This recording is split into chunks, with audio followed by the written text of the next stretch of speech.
Hey guys, in this video I'm going to show you how to use Veo 3.1 for free. So here I am using it on labs.google.com, and here we have the flow, right? And I did this prompt video of just eating an apple. It was generated with Veo 3.1.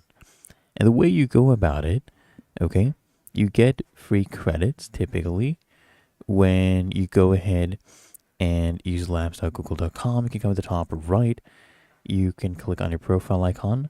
They give you free credits, but if you want more, you can click here on upgrade. And if you are a student, right, just go ahead and scroll down.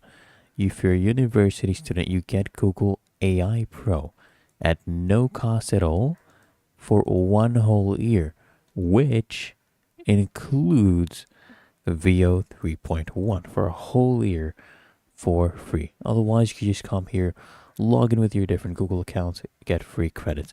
If you found this helpful, make sure you smash the like button, subscribe to App Mentor.